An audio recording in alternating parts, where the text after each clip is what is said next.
नमस्कार। आज हम एक बहुत ही कह सकते हैं अनोखी ड्रिल की बात करने वाले हैं। ये वो ड्रिल नहीं है जो शरीर के लिए होती है। नहीं, ये ड्रिल है आत्मा के लिए। तो चलिए साथ मिलकर इस दिलचस्प अभ्यास की गहराइयों में उतरते हैं। कभी सोचा है कि कोई ऐसी ड्रिल भी हो सकती है जिसके लिए शरीर को हिलाने की भी जरूरत ना पड़े? मतलब बिल्कुल कोई फिजिकल मूवमेंट नहीं। ऐसा कैसे हो सकता है? क्योंकि ये ड्रिल ये होती है चेतना के अंदर, कॉन्शियसनेस में।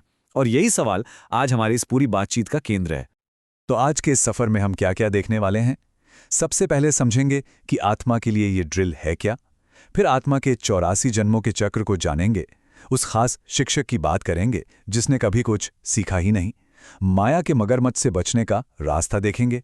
और आखिर में वो परम विरासत क्या है जिसे दोबारा पाया जा सकता है, इस पर भी बात करेंगे। तो शुरू करते हैं पहले टॉपिक से। आत्मा के लिए एक ड्रिल है ना, ये सुनने में ही कितना अलग। मतलब हम शरीर की एक्सरसाइज की तो बात करते हैं, पर आत्मा की भी कोई कसरत होती है? उसे भी किसी ड्रिल की जरूरत पड़ती है? देखिए, फिजिकल ड्रिल तो हम सब जानते हैं, है ना, जो शरीर के लिए होती है और उसे कोई फिजिकल टीचर सिखाता है। पर जिस ड्रिल की हम बात कर रहे हैं वो है रूहानी ड्रिल। ये आत्मा के लिए है।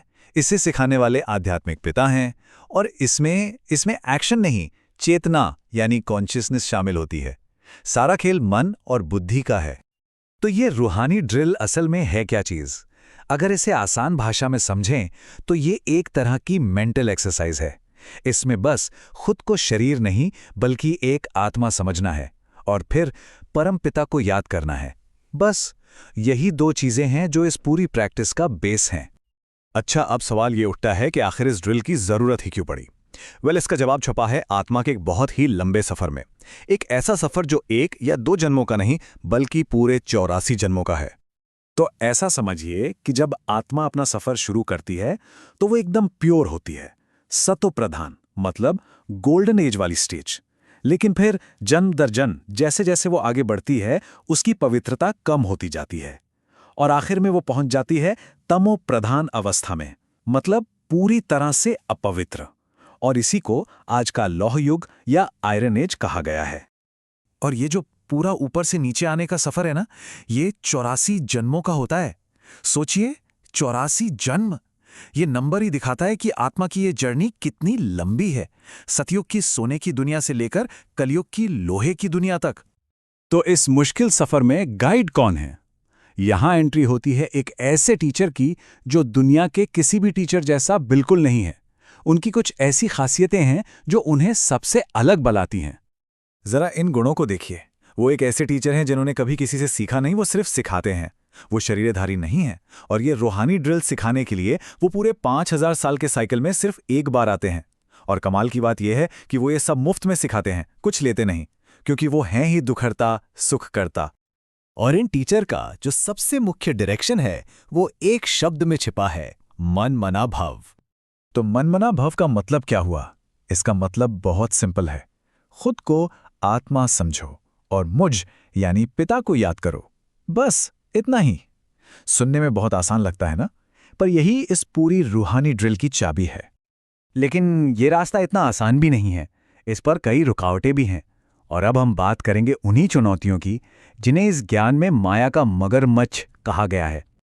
इस रास्ते पर जो सबसे बड़ा दुश्मन बताया गया है वो है काम। इसके अलावा बुरी संगत जो चेतना को नीचे खींचती है, शादी जैसे नए बंधन और सबसे खतरनाक इन टीचिंग्स पर ही शक करना। ये सारी वो चीजें हैं जो एक स्टूडेंट को फेल करा सकती हैं। और इन सब रुकावटों को मिलाकर एक नाम दिया गया है, माया। माया मतलब दुनिया के अटैचमेंट्स का, विकारों का एक ऐसा इल्यूजन, एक ऐसी फोर्स जो स्टूडेंट्स को याद के इस रास्ते से हटाने की पूरी कोशिश करती है। और इस खतरे को समझाने के लिए एक बहुत पावरफुल मेटाफर इस्तेमाल होता है। माया यानी मगरमच्छ निगलने के लिए इंतजार कर रही है। मतलब ये सांसारिक खिंचाव वाकई बहुत खतरनाक हो सकता है। तो फिर अगर कोई इन सब मुश्किलों से, इस मगरमच्छ से बच जाए तो इनाम क्या है? अब बात करते हैं इस रूहानी ड्रिल के असली गोल की, वो परम विरासत जिसे दोबारा पाना है। यहां 2 तरह के रिटर्न्स की बात की गई है। एक है दुनियावी कर्म जैसे दान पुण्य, इससे अगले जन्म में टेम्पररी सुख मिल जाता है। लेकिन जो रूहानी ड्रिल है उसे फॉलो करने से 1-2 जन्म नहीं बल्कि पूरे 21 जन्मों की लिमिटलेस विरासत मिलती है। ये वो रिटर्न है जो आत्मा को नीचे गिरने से ऊपर चढ़ने में मदद करता है। तो फाइनल गोल क्या हुआ? एक कंप्लीट ट्रांसफॉर्मेशन, कांटे से फूल बनना और आने वाले गोल्डन एज में यानी सतयुग में दुनिया का मालिक बनना। यह है इसका अल्टीमेट इनाम। और अब हम आते हैं सबसे जरूरी हिस्से पर, जो हमें ये याद दिलाता है कि ये सब करने के लिए वक्त हमेशा नहीं रहेगा।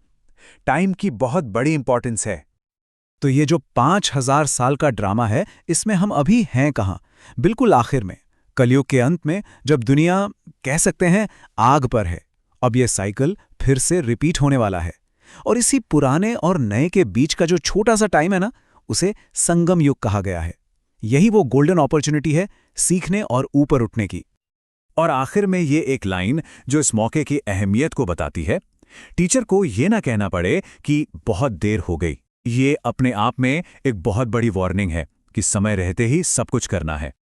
तो चलिए इस बातचीत को एक सोचने वाले सवाल के साथ खत्म करते हैं। अगर इस शिक्षा के हिसाब से ये पूरा ड्रामा हूबहू रिपीट होता है, तो फिर अभी इसी वक्त जो चॉइसेस हम बना रहे हैं, उनका क्या मतलब हुआ? सोचिएगा जरूर।